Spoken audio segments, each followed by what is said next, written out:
focar em outras áreas da doença diverticular, né? Já que a intenção da aula é o manejo, né, atualização e manejo da diverticulite aguda. Então, obviamente, aqui todo mundo está cansado de saber, mas nunca é tarde de lembrar a diferença, né, entre diverticulose, doença diverticular e diverticulite.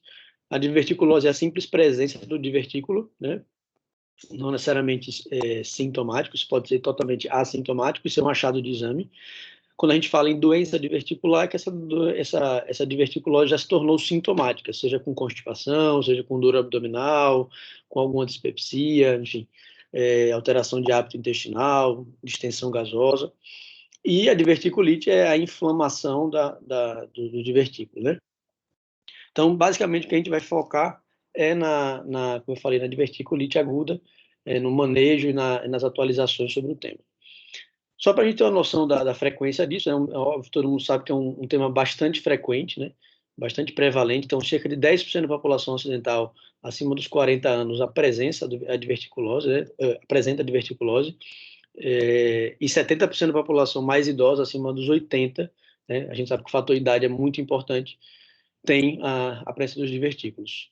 Isso a gente sabe que está associado, a fisiopatologia da diverticulose está associada a uma desmotilidade intestinal, né, com a criação de células de alta pressão, uma discinesia na contração do intestino grosso, formando células de alta pressão, e aí herniando um pouco daquela parede em regiões de fraqueza onde penetram os vasos retos, né, que irrigam o intestino grosso. Além disso, tem uma atrofia muscular, então o fator idade, né, com o tempo, há uma perda da musculatura intestinal, uma fraqueza dessa musculatura, e por isso a gente vê uma maior prevalência em idosos, e também está associado a uma dieta pobre em fibra. Quanto menos fibra, mais esforço o intestino tem que realizar para propelir aquele bolo fecal, e isso provoca uma chance maior de herniação dessa parede, formando os divertículos. Já quando a gente fala em diverticulite, né, a gente fala de um percentual pequeno, apenas 20% dos pacientes com diverticulose vão desenvolver diverticulite em algum momento da vida.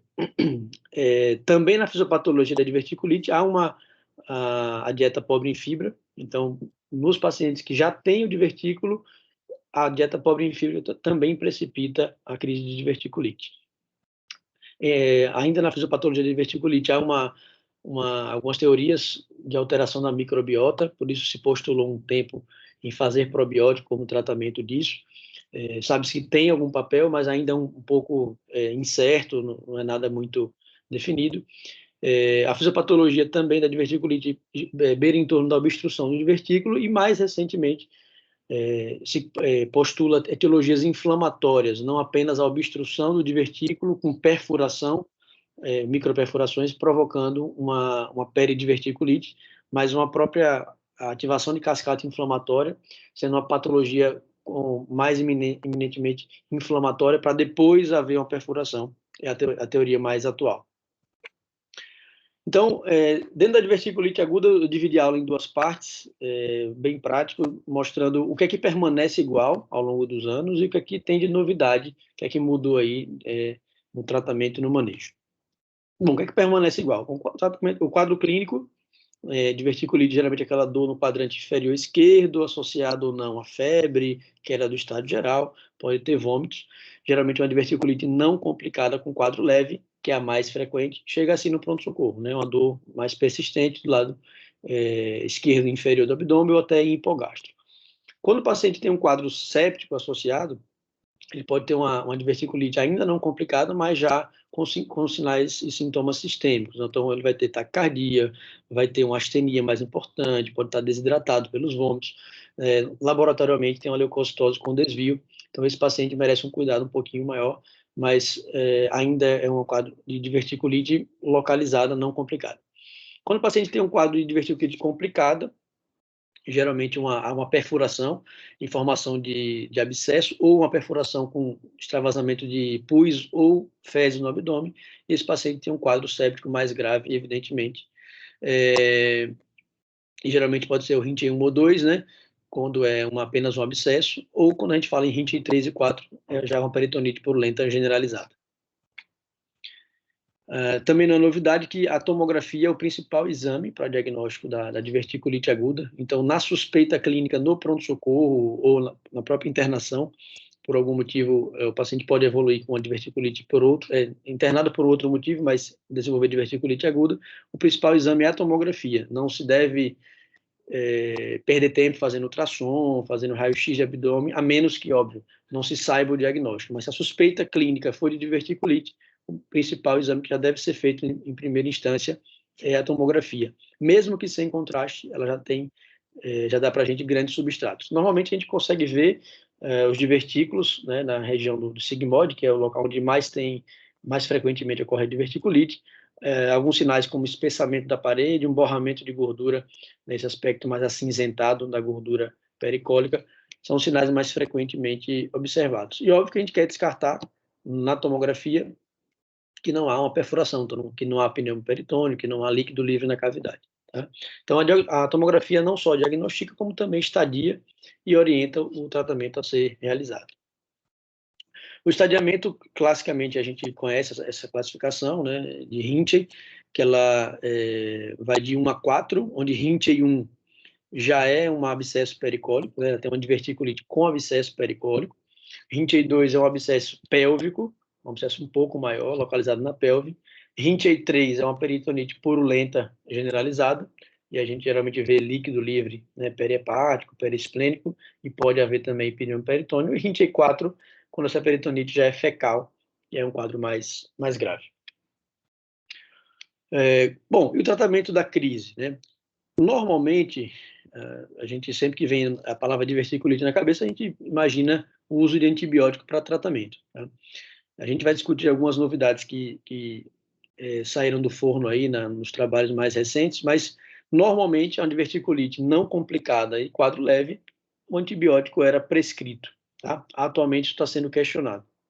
Uma diverticulite aguda não complicada, ou seja, não tem abscesso, não tem perfuração, mas tem um quadro mais moderado a grave, já tem algum sinal sistêmico de sepse, né, taquicardia, febre, leucocitose mais elevada com desvio, a gente sabe que o tratamento padrão é com a antibiótico terapia. Normalmente a gente interna o paciente para fazer venosa, pode ser feito Rocefin e Filagil, né, metronidazol, ou Cipro, fluoxacino e metronidazol. A gente faz 2 a 3 dias, aguarda uma resolução da dor mais aguda.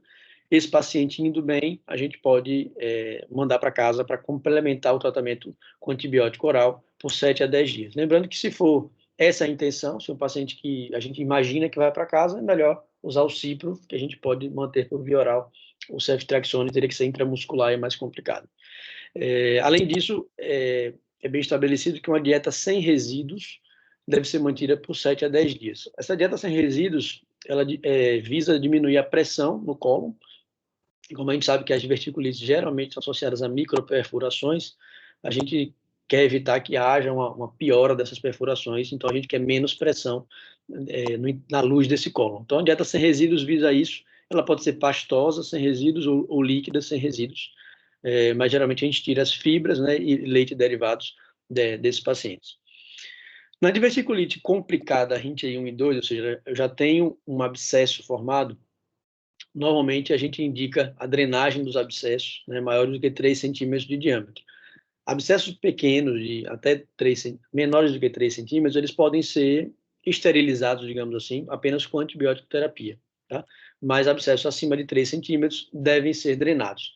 Essa drenagem, atualmente, a gente faz por via minimamente invasiva, né, guiada por imagem, seja por ultrassom ou por tomografia. Isso é o tratamento padrão ouro. É óbvio que tem que ser avaliado aí, tem que ser avaliado alguns detalhes. Se o paciente tem uma janela para drenagem, que às vezes esse abscesso está no mesentério, né, abaixo do colo, e o radiologista, intervencionista, não tem uma janela adequada para drenar. E também, obviamente, que se tem no hospital alguém treinado para fazer esse tipo de procedimento. Caso não, a resposta seja negativa para algum desses quesitos, aí o paciente teria que ser levado para uma cirurgia. E essa drenagem poderia ser feita por via laparoscópica, preferencialmente, né, menos invasiva, né, escalonando aí, ou até feito uma sigmoidectomia Hartmann para que evite uma complicação desse paciente. Mas no melhor dos mundos, a gente prefere dar sequência a uma drenagem guiada por imagem, e esse paciente faz antibioterapia internado, 7 a 14 dias, depois vai para casa. Num segundo momento, né, já esfriado o processo, paciente fora do quadro séptico, esse paciente vai ser indicado para uma cirurgia eletiva de sigmoidectomia com anastomose primária. E isso por quê? Porque esses pacientes que fizeram abscesso, tá, a gente tem alguns trabalhos mostrando que abscessos maiores do que 5 centímetros, há uma relação direta no tamanho do abscesso. Quanto maior esse abscesso, maior o risco de recorrência, maior o risco de complicação, como perfuração pós-crise, né? Então, numa nova crise, esse paciente fazer uma complicação mais grave. Então, é bem estabelecido, né, nos diversos guidelines. Eu me baseei basicamente no guideline brasileiro e no americano de 2020 para trazer essas informações aí do manejo mais atualizado. Já na diverticulite complicada com fístula, né, lembrando que com um processo inflamatório intenso do sigmoide, ele pode terebrar ali para a bexiga, ou para útero, ou para a vagina, né, e fazer uma fístula colo-vaginal, colo-vesical. Ou ainda se com as crises de diverticulite há um espessamento muito grande da parede, uma tortuosidade do intestino, esse paciente pode fazer uma estenose e até obstrução intestinal. Então, nesses casos, a gente tenta fazer a cirurgia, é indicado cirurgia, tentar eletivamente, né, obviamente, quando possível. No caso de uma obstrução intestinal, nem sempre é possível, a gente acaba indicando uma cirurgia de urgência, mas, se possível, esse paciente com antibiótico reduzir o espessamento, a gente conseguir manejar esse paciente mais clinicamente, é melhor para ele ser operado eletivamente pelos riscos, né, menores de complicação. Na diverticulite aguda complicada, Rinchey 3 e 4, o padrão ouro sempre foi fazer Hartmann, tá? Mas isso também vem sido discutido nos trabalhos mais recentes, que eu vou mostrar mais para frente. Então, esses dois quesitos aí, tanto a diverticulite leve, bem leve, aquela crise bem inicial, vai ser discutido se é necessário antibiótico, como a diverticulite também, Rinchey 3 e 4, se necessariamente a gente precisa fazer uma cirurgia de uma sigmoidectomia Hartmann. Bom, o tratamento após a crise também permanece igual. A gente sabe que esses pacientes que tiveram uma crise de diverticulite, né, ou suspeita pela tomografia, devem ser submetidos a uma colonoscopia após 4 a 6 semanas. E o principal objetivo, né, é diferenciar, dar um diagnóstico diferencial com neoplasia.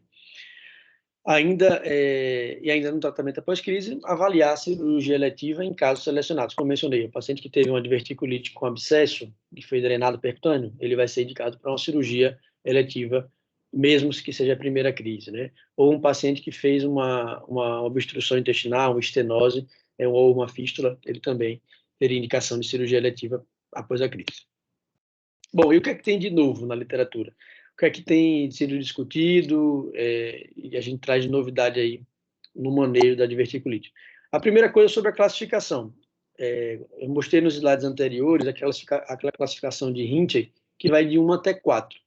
Qual o problema da classificação de Rinchey? É que ela só analisa os casos de diverticulite já complicadas, que são a minoria dos casos. A grande maioria dos casos que vão chegar no pronto-socorro são de diverticulite não complicada, que são apenas, tomograficamente falando, aquele espessamento da parede sigmoide, um borramento de gordura e só.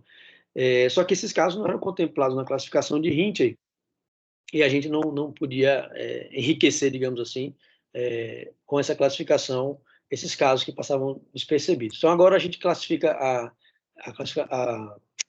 classificação de Rinchey modificada por Kaiser, a gente inclui o estágio 0, que seria uma diverticulite bem leve, não complicada, que praticamente não tem alteração tomográfica, é só uma leucocitose, uma dor no quadrante esquerdo e na tomografia praticamente poucos achados. No estágio 1A, a gente tem uma inflamação ou fleimão pericólico, que eu falei que é o mais comum que a gente vê, esse espessamento com borramento, sem abscesso propriamente dito. O estágio 1B é o que era o estágio 1, né, de Rinchey não modificado. 2, 3 e 4 não tem diferença. Então, basicamente, essa classificação acrescenta aí, abraça também esses casos mais leves, para que a gente não deixe de incluir na classificação, tá? Então, geralmente, quando eu passo até aí na primavera para avaliar um paciente com diverticulite, eu procuro colocar no cabeçalho a classificação. Então, um paciente com diverticulite, Rinchey 1A, 1B, 2, porque isso facilita a comunicação, né? E a gente já bate o olho e entende a gravidade desse paciente.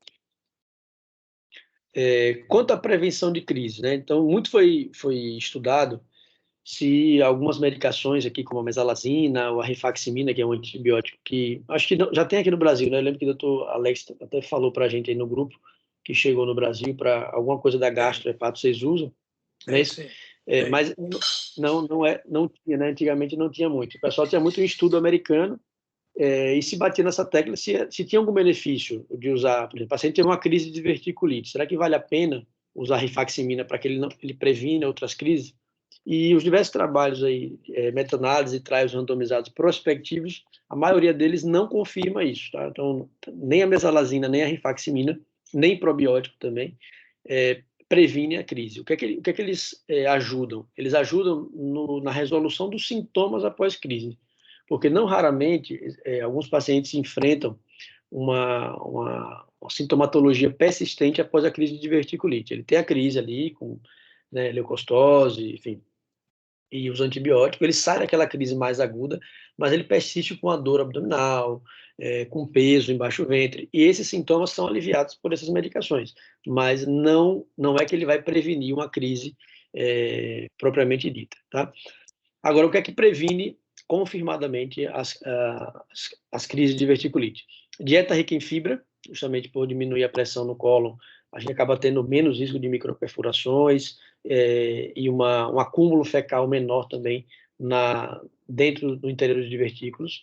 Uma dieta pobre em carne vermelha, tem um odds ratio de 2, tá? Então aumenta em 2 vezes o risco consumo de carne vermelha. Praticar atividade física também diminui. O controle da própria obesidade, tá? Os pacientes obesos têm mais risco de diverticulite, e o cessar do tabagismo, tá? Então, essas coisas sim têm um grande valor no controle da pós-crise.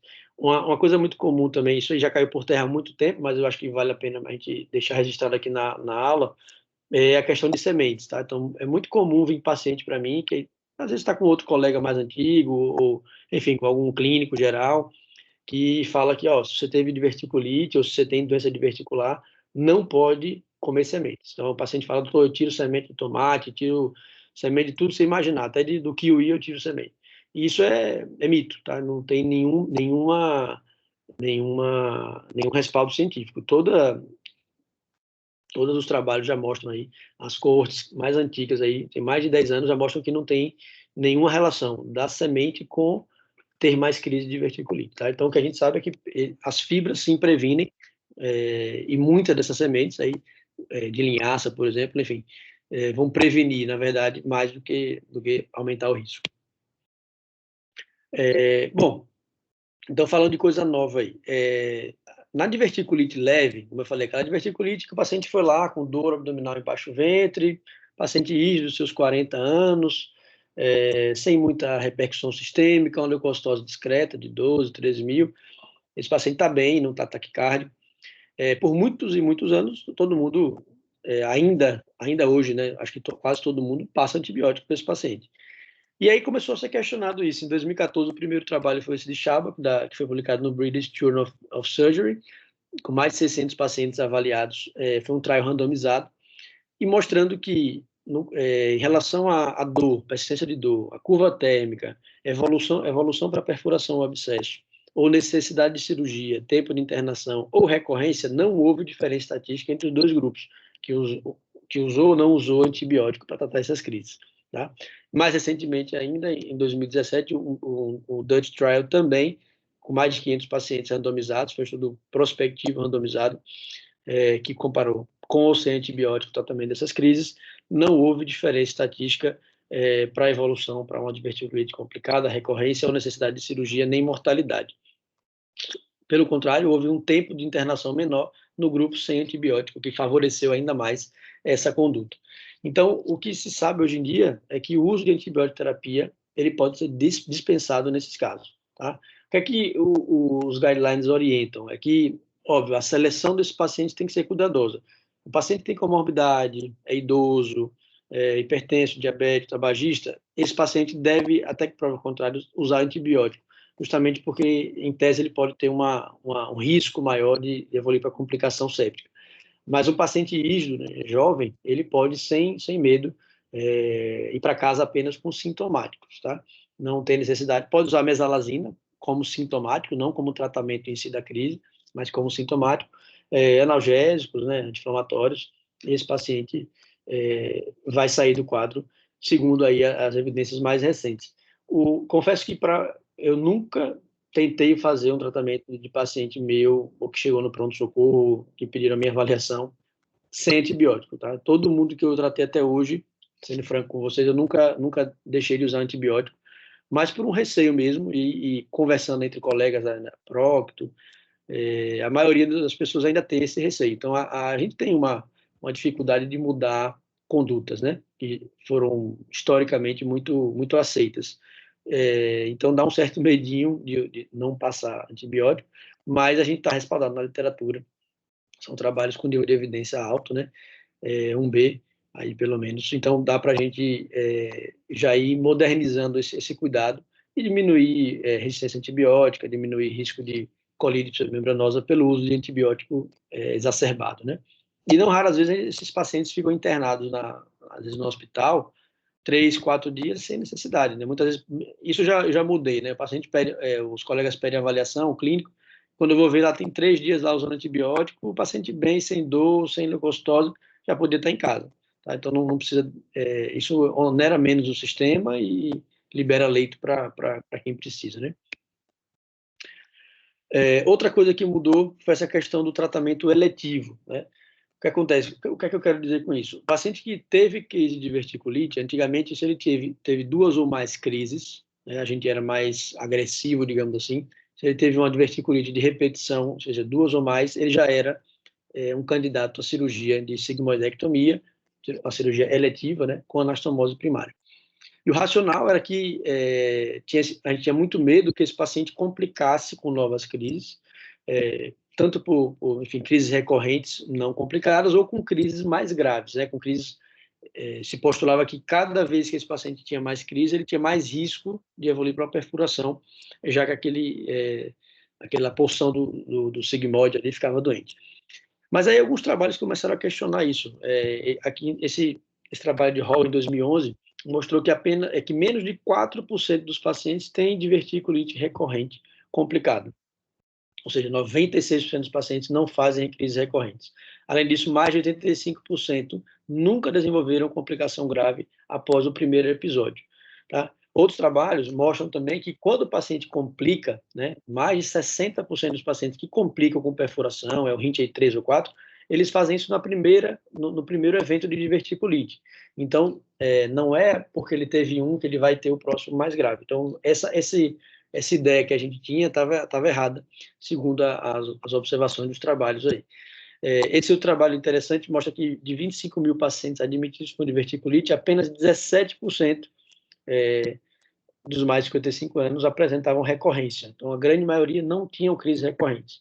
E eles chegaram num número bem interessante que 13 colectomias eletivas eram realizadas desnecessariamente para um Hartmann de urgência, mostrando que, na verdade, a gente estava operando mais gente desnecessariamente do que de urgência.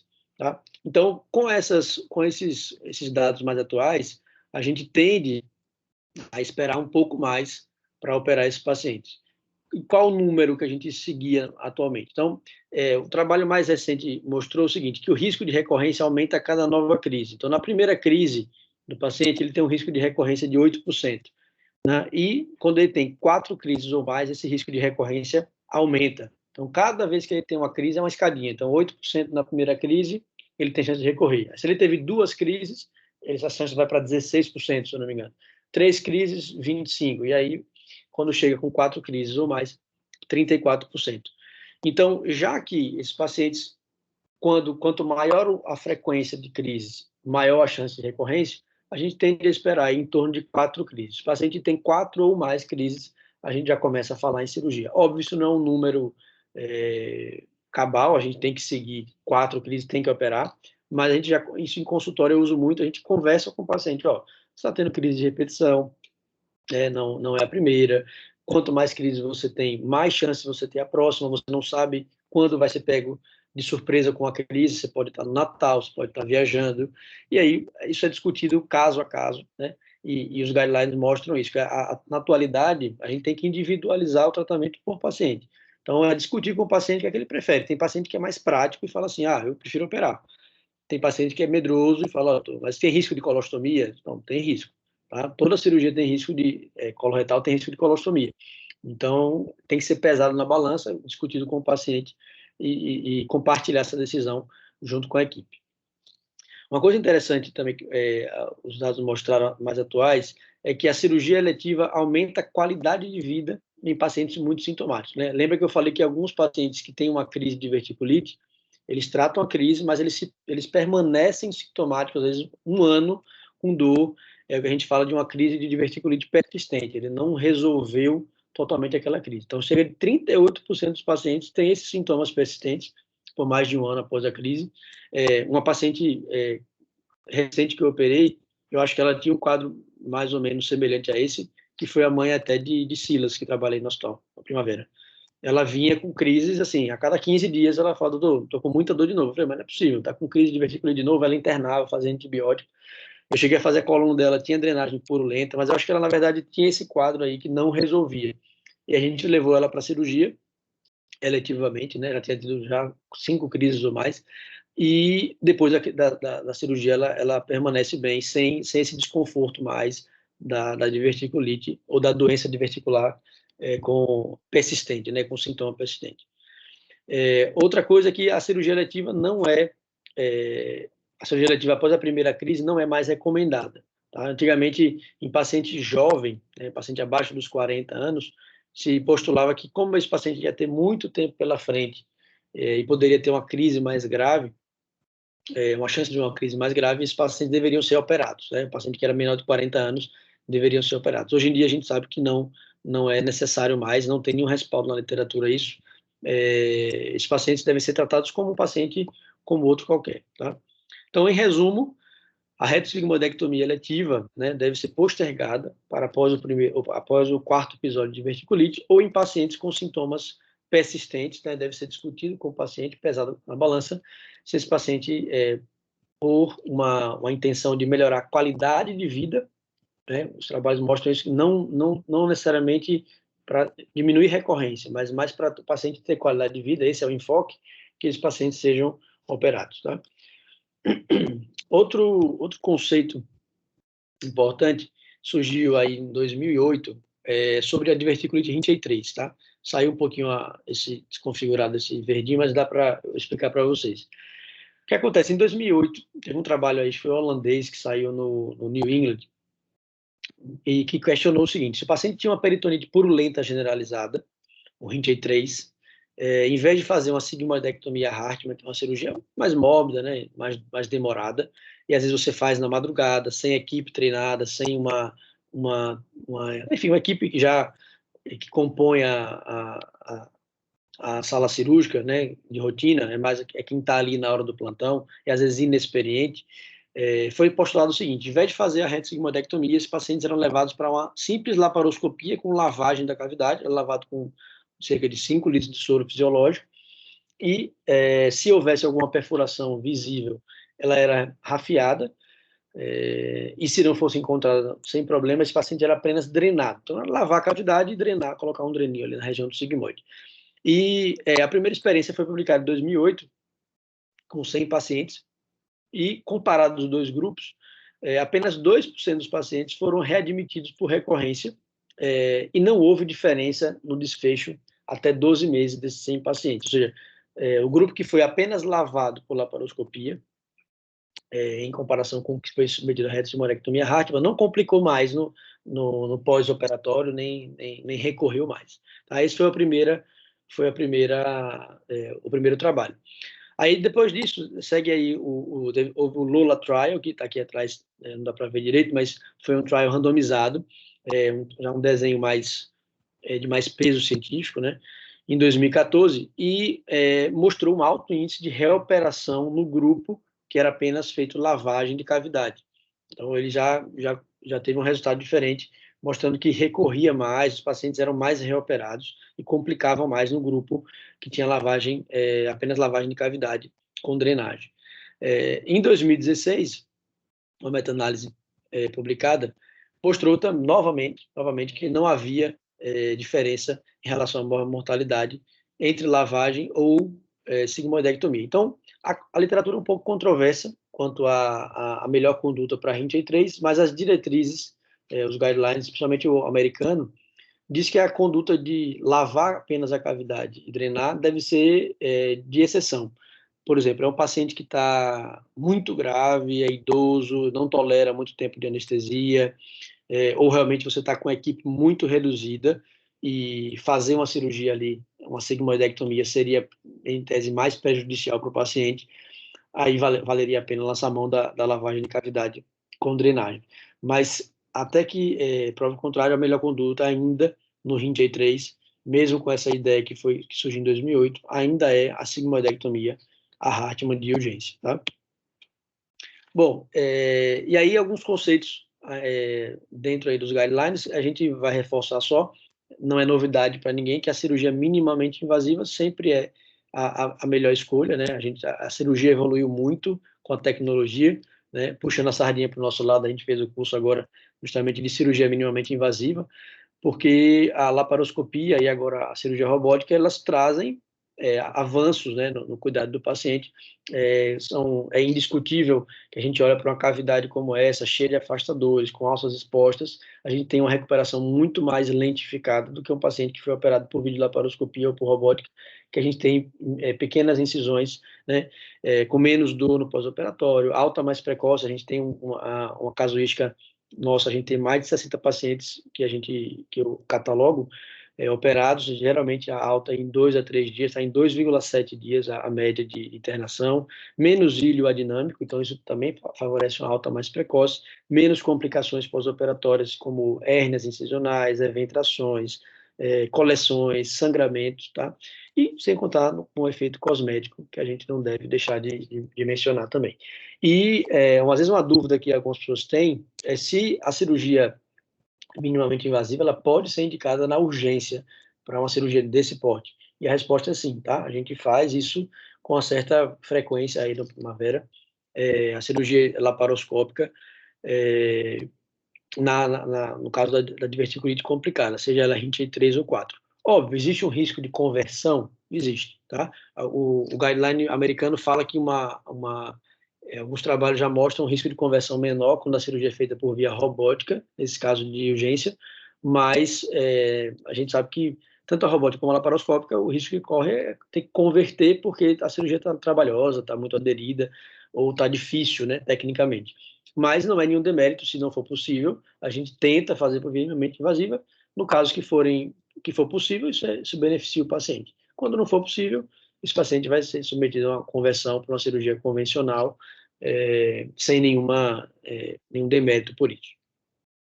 Então, só finalizando também alguns conceitos, quando a gente fala durante a aula que o paciente vai ser submetido a uma cirurgia de urgência, e aqui, lembrando, urgência seria o paciente que foi um RINT 3 ou 4, ou seja, peritonite purulenta generalizada, ou peritonite fecal generalizada, né? O paciente que vai fazer uma tomografia tem líquido livre em cavidade, tem pneumo peritônio, então esse paciente é cirurgia de urgência, ou um paciente que foi feito, teve uma diverticulite e evoluiu com obstrução intestinal não tratável, que você não pode segurar clinicamente.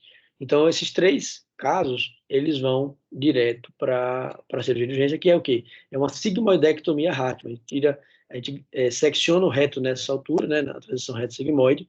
A gente tem que tirar todo o sigmoide, porque o reto, virtualmente, o reto não pode ter divertículo, tá? Já que o reto não tem tênia, não há uma fraqueza, há um espraiamento da camada muscular longitudinal. Então, a gente tem que grampear na altura do reto, porque se deixar um pouco de sigmoide, pode recorrer essa diverticulite no pós-operatório. Então, a gente grampeia na altura do reto e na altura do cólon descendente, esse sigmoide sai e a gente sepulta o reto, que a gente, na linguagem cirúrgica, basicamente a gente grampeia ou rafia o reto, deixa fechado e é aberto aqui para o ânus apenas, e a gente puxa uma colostomia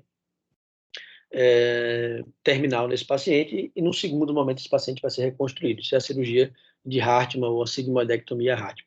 Aqui mostrando um paciente que a gente operou, para vocês verem o aspecto final da cirurgia laparoscópica, né? É bem mais cosmético e acelera a recuperação desse paciente. E quando eu falo em cirurgia eletiva, eu falo uma cirurgia geralmente diferente, é uma cirurgia também laparoscópica ou minimamente invasiva, robótica, mas com a retirada do sigmoide e anastomose primária, tá? Os preceitos permanecem, né? Os conceitos de tirar o descendente na altura do reto também, não deixar nenhum coto aqui de sigmoide para não recorrer da diverticulite, e o tecido sadio aqui do cólon descendente é anastomosado com o reto, tá? E aqui o aspecto de uma cirurgia eletiva nossa, como é que fica, né? Então, as incisões, a cicatriz da videolaparoscopia, e aqui a incisão de Pfannstiel que a gente usa para tirar a peça cirúrgica por aqui, porque obviamente ela não sai pelos outros orifícios. Então, em resumo, o que é que tem de novo no manejo da diverticulite aguda, né? A classificação de Hinton modificada por Kaiser, né? Que inclui os casos mais leves, a não obrigatoriedade de antibiótico na diverticulite não complicada leve, lembrando, em pacientes rígidos, então tem que selecionar bem esse paciente. Eu confesso que eu tenho vontade de começar a tratar alguns pacientes assim, e depois eu trago para vocês alguma novidade aí da experiência com esses casos, mas ainda não fiz. Eu sempre usei antibiótico e nunca deixei de usar ainda, mas sempre vai ter um momento que a gente tem que mudar a conduta, né? Então, retardar a indicação cirúrgica eletiva, no caso da diverticulite recorrente, né, após o 4º episódio, porque a gente sabe que quanto mais recorre, mais esse paciente pode ter chance de uma nova crise. Avaliar a indicação cirúrgica para casos de sintomas persistentes, isso é uma coisa nova também. Lavagem peritoneal, aquela que eu expliquei no 23, deve ser conduta de exceção para os pacientes para os casos que você realmente não tem equipe, ou o paciente não suporte uma cirurgia maior, né? Mas sempre que possível preferir a sigmoidectomia Hartmann. Mesalazina, probióticos e a rifaximin, né? Não botei aqui, mas não tem benefício claro na prevenção de crises, apenas no tratamento dos sintomas após crise. O que é que permanece igual? Que colonoscopia deve ser feita após 4 a 6 semanas da crise, que abscessos maiores que 3 centímetros devem ser drenados, né? Geralmente por via percutânea. Cirurgia eletiva é obrigatória após caso de abscesso, fístula e de estenose também, tá? Antibiótico terapia em diverticulite aguda não complicada, moderada, grave ou complicada deve ser usado de rotina, tá? E cirurgia de urgência, como eu disse, é indicada para diverticulite RINT 3 e 4 ou pacientes com obstrução intestinal. Bom, pessoal, então é isso que eu tinha para trazer para vocês aí de discussão. Abro aí para perguntas, se tiverem alguma dúvida. Felipe, obrigada pela aula, foi ótima. E eu confesso que eu fiquei feliz aí com essas atualizações, viu? Porque tá operando então menos, né? Diverticulite pós a crise, cirurgia eletiva, no caso. Porque eu ficava um pouco incomodada com essas cirurgias pós-diverticulite, sabe?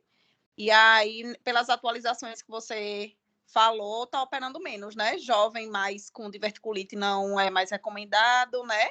Diverticulite recorrente, vocês estão postergando mais um pouco, né? Outra coisa que eu não comentei, pegando o gancho que você falou, antigamente, vocês se lembram da época até meu pai que dava essas aulas na faculdade, paciente imunossuprimido também era indicação na primeira crise operar, e hoje em dia também não é mais.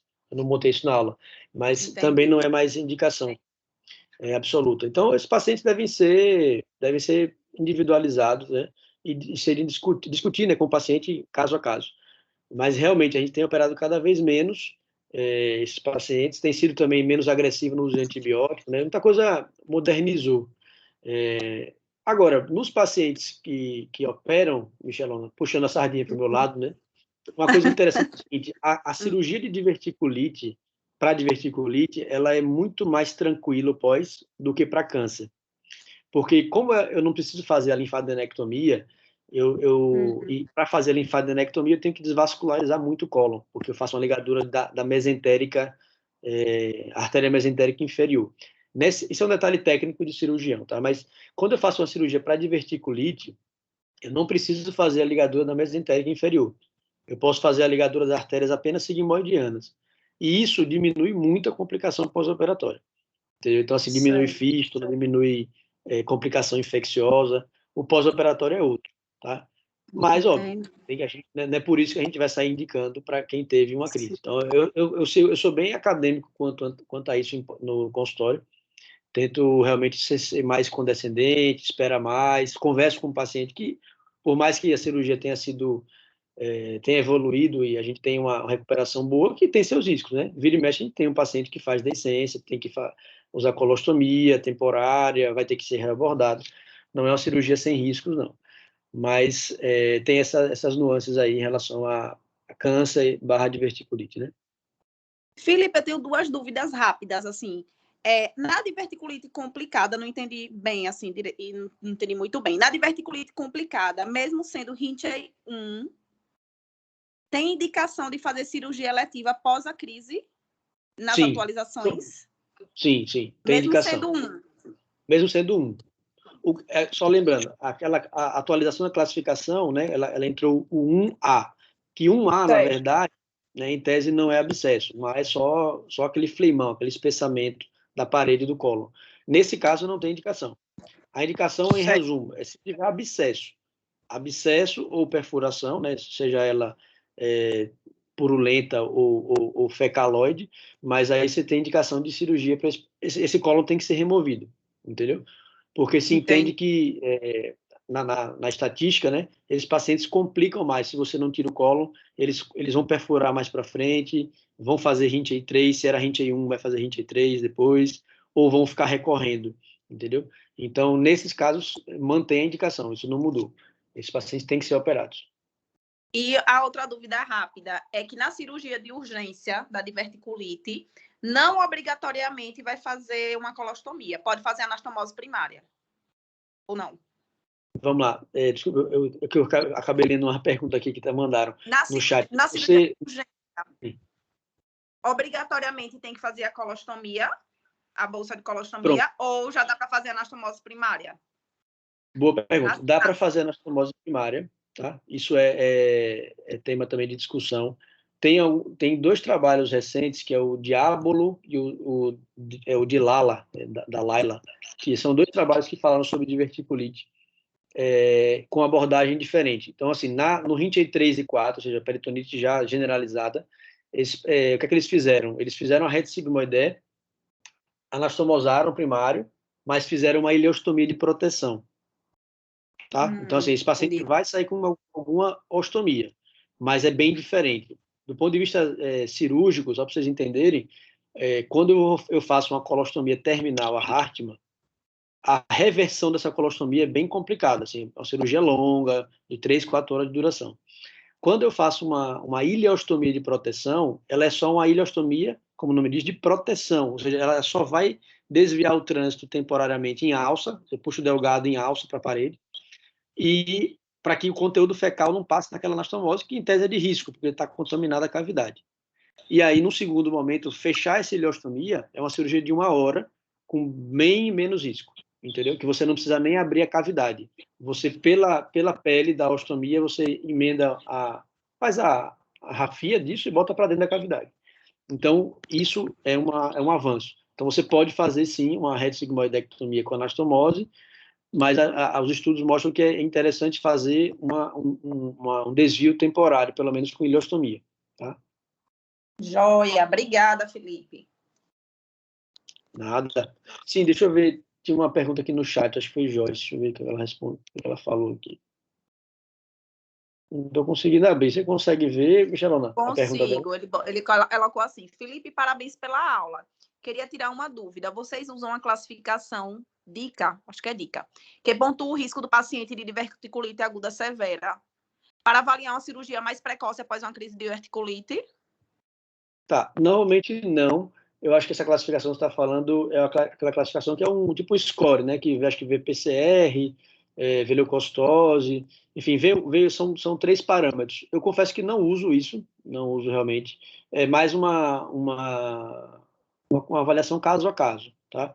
Esses scores são interessantes, acho que para ponto de vista didático, você ter isso enfim, serviço de residência, em serviço de faculdade, mas eu não sei se isso eu vou até perguntar a colegas, assim, mas assim, eu não conheço colegas que usam isso como um guia, de fato, sabe? Eu acho que é muito mais para fins didáticos do que para definir conduta, entendeu?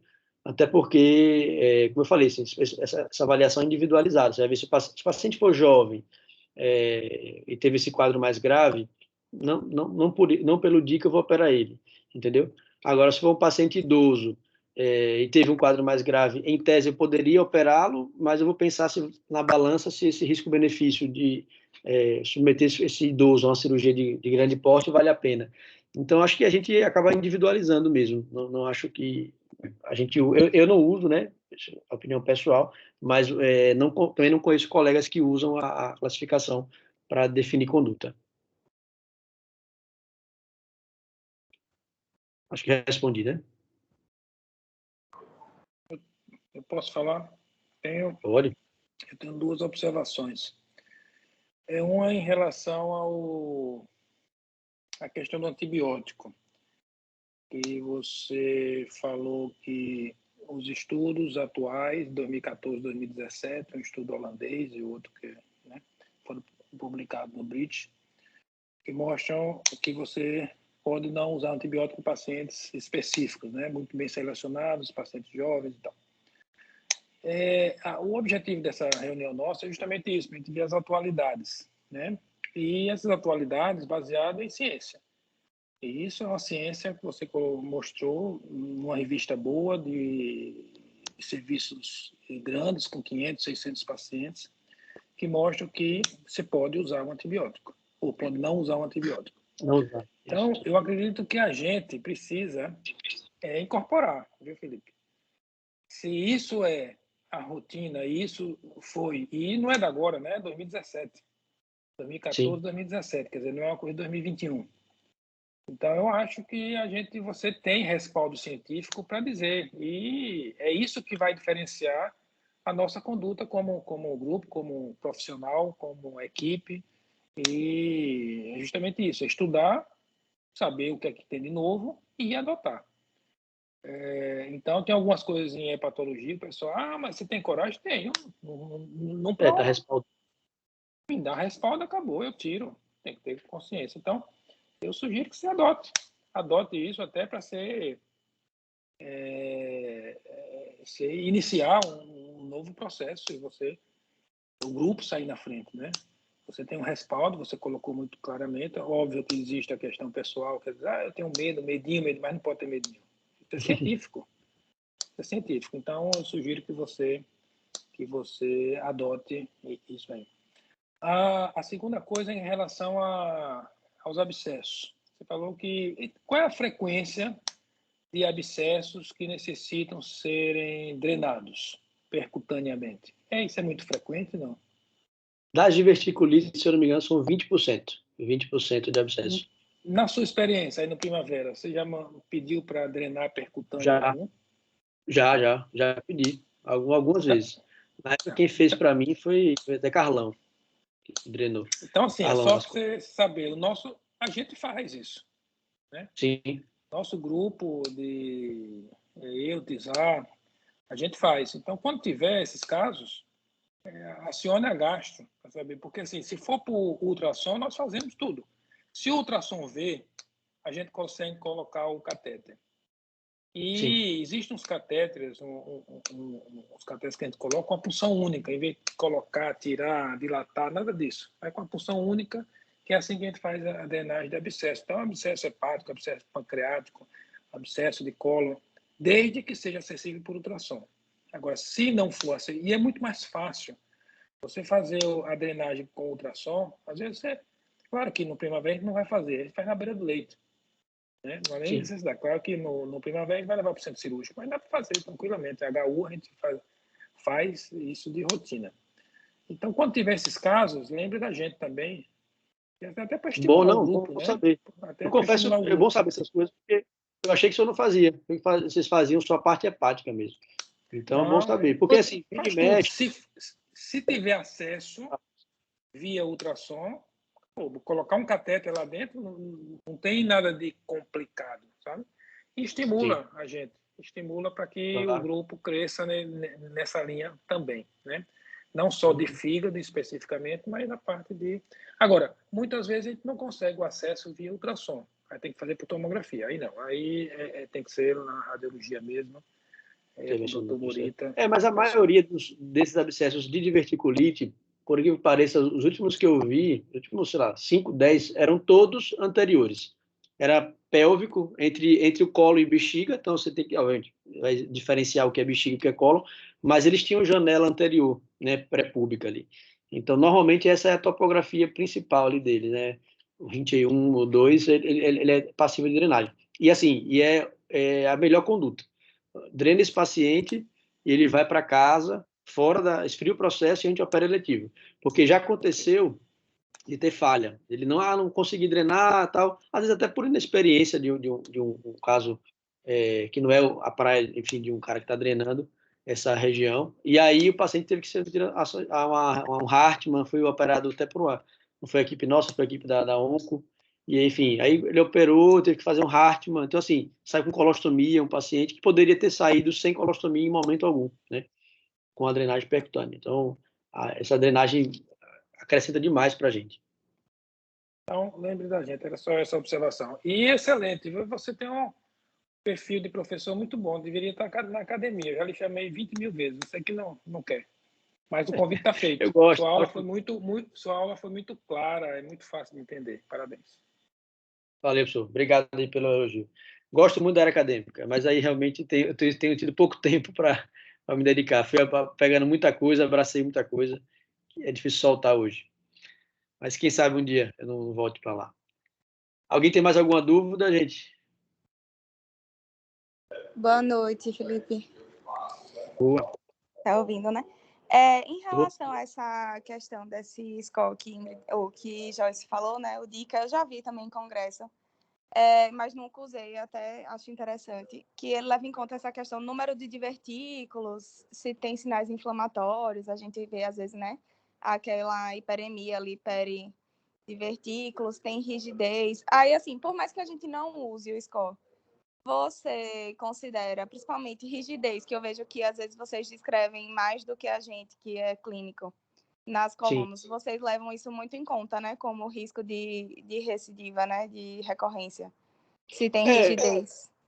Eu não diria de recidiva, eu levo muito em conta, Marcela, na indicação cirúrgica. Então, assim, eu descrevo muito na minha coluna, e aí realmente é coisa de cirurgião, né? Porque a gente tem a sensibilidade do que é a coluna ali e do que eu vou encontrar na cirurgia.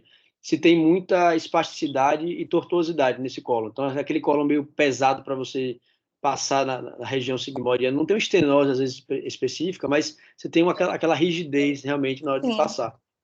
E esses pacientes, eu converso com eles, porque se ele tiver o sintoma, né, muito sintoma enfim, de constipação, de dor em peso recorrente na fossa ilíaca, e aí eu falei, esse paciente eu faço um paralelo com aquela diverticulite persistente, com aqueles sintomas que não aliviam. E aí esse paciente tem indicação realmente mais precoce para a cirurgia, entendeu? Não pela recorrência em si, mas pela alteração estrutural da parede, entendeu? Que é como, sei lá, eu faria um paralelo como a gente faz na retocolite, né? Que aquele cólon tubular, que já perdeu a ostração. Então, aquele cólon fica meio desfuncionalizado, né? Então, na diverticulite, né? Fazendo um paralelo aí, uma analogia, também a gente vê assim, esse paciente fica com mais sintomático nessa topografia, entendeu? E na hora da cirurgia, a gente vê muita aderência, o cólon bem aderido ao útero, à bexiga, e ele faz muita volta, né? Muita tortuosidade, realmente. Uhum. Então, para reforçar, que eu acho que é importante a gente escrever isso, que às vezes a gente não valoriza muito, né? Acho que mais os clínicos, talvez. E talvez a gente adotar. Eu vou até revisar, viu, essa classificação que vocês botaram. Eu achei que era o que ela estava falando. Essa aí é a classificação colonoscópica, endoscópica?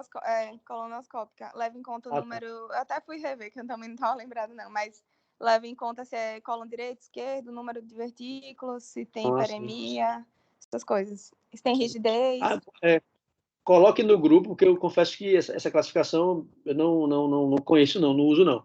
E quando eu falei do score, eu falei de outro score. É um score que eles tentaram bolar, achei que era isso que ela estava falando, que prevê a gravidade da diverticulite, da crise aguda. Mas esse dica não. Então, vamos botar no grupo que todo mundo aprende também. Tá, que eu joia. não uso. Mas obrigado aí, Marcelinha. Boa noite. Eu não conhecia, não, esse score. Aí mande para o grupo. Eu não lembro, não, dele. Se Eu alguém também puder não. mandar. Olha aí, Joyce e Marcela aí, que foi Joyce que levantou até, né? Obrigado aí pelo aprendizado, mas manda aí no grupo alguém de vocês, pra gente já ter salvo lá.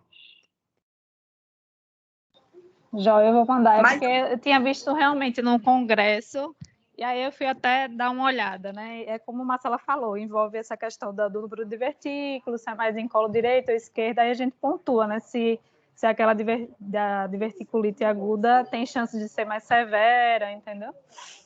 Sim. E aí eu estava na dúvida se realmente isso contava, assim, para essa definição cirúrgica, né?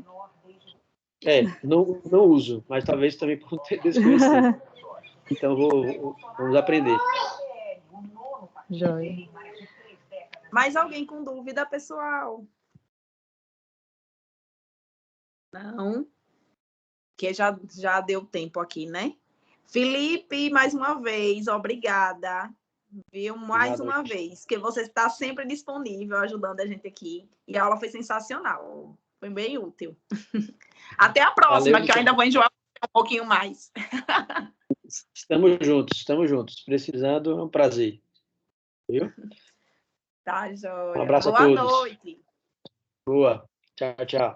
Boa noite, pessoal. Tchau, tchau. Boa noite.